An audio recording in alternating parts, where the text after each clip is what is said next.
Okay. How old were you when you were diagnosed with Crohn's disease? I started actually having issues when I was 16 years old. The whole time until I turned 17, I was in and out of the hospital constantly, and every time they admitted me into Bellefonte, they actually thought that I just had a stomach virus that was really bad and really severe. I was 17 years old whenever they finally diagnosed me, but they just kind of prolong it, the diagnosis itself, just because right as soon as you're diagnosed with having Crohn's disease, there's extensive testing, there's treatments, and once you're diagnosed from that point on, it is something that you have to live with for the rest of your life. How has this affected your life? Crohn's is very, very unpredictable with every sign and every symptom. I can wake up and I can be feeling perfectly fine, and then after getting stressed out for a moment, or even eating the wrong type of food that I knew that I shouldn't have eaten, it can send me into a horrible Crohn's attack, and sometimes it can even send me to the hospital. It affects every part of my life, from my job to how much I can go to church. It's even started to affect my pregnancy. Whenever I was 17 years old, I was actually a senior at Fairview High School, and I had so many absences my senior year from stomach issues and Crohn's attacks that I had to end up dropping out of school, out of high school my senior year, and actually I ended up getting my GED, but the Crohn's attacks continued, extensive hospital stays, and I actually didn't get my GED until I was about 20 years old. Is this disease hereditary? It can be, but there's also factors in the environment, what your home life is like, what your job is like, and all those environmental factors can play a role in actually how far the Crohn's, how far it advances. Okay. How has Crohn's had an effect on your pregnancy this sort? The Crohn's disease itself, it's an autoimmune deficiency that attacks the gastrointestinal tract itself. And so what it does is, as it begins to attack your stomach, it causes certain spots and lesions to begin to deteriorate.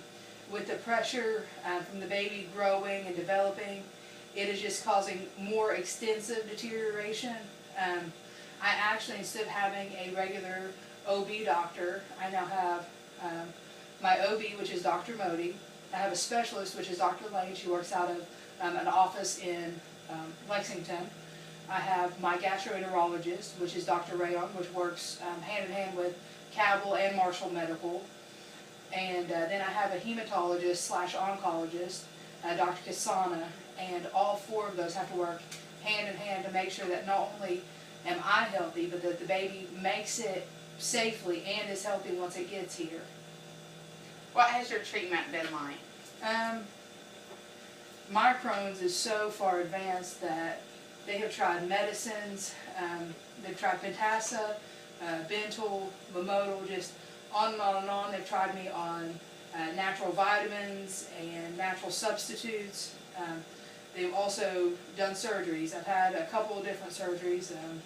Of course, just your regular run-of-the-mill upper and lower GI with some simple biopsies, because the biopsies are necessary with Crohn's, just because they feel that you run a higher risk of colon cancer and just different cancers of the stomach and even of the throat. And so the upper and the lower GIs with the biopsies, I've had a surgery to remove an abscess that was actually caused by a fistula that had to do with the Crohn's. And I think the most extensive thing that they've done besides the surgery is the infusions. I actually had to go up to the oncology center at the Marshall Medical Center, and they did iron infusions because I was severely anemic. Your level is supposed to be between a 12 and a 14, and mine was running at a 3 and a 4 on a weekly, every time they would check on a weekly basis, it was between a 3 and a 4. And so they were giving me iron infusions, they were trying Remicade and Humira, and all of those infusions, all of that medicine, all of those surgeries, they're so extensive and they just take so much out of you. So if the disease isn't hard enough to deal with by itself, then you have to deal with the treatments to try to get it under control. Crohn's is somewhat like cancer in the sense that you can cause it to go into remission, but every treatment, every medicine, every surgery that I've gone through so far in 23 years, none of them have seemed to be very effective. Do you feel that there will ever be a cure for Crohn's disease? I hope that there will be. I don't think that I will see it in my life, but with the way that medicine is advancing, as far as even new treatments for cancer and such things that, you know, at one point you were diagnosed with it and it seemed to be terminal. So we're making great advances in medicine. Do I think I'll ever see it? No. But do I think there'll ever be a cure? I hope, because this disease is something that it attacks you so hard physically that it affects you on every area of your life. And it's just something that you have to deal with on a daily basis. You can't just wake up one day and say, okay, I'm not going to have a Crohn's attack today. Today's going to be a good day. You could wake up and it could be the most important day of your life. It actually, on the day that I graduated, after I got my GED, they did a GED graduation. And I woke up that morning and I was feeling perfectly fine.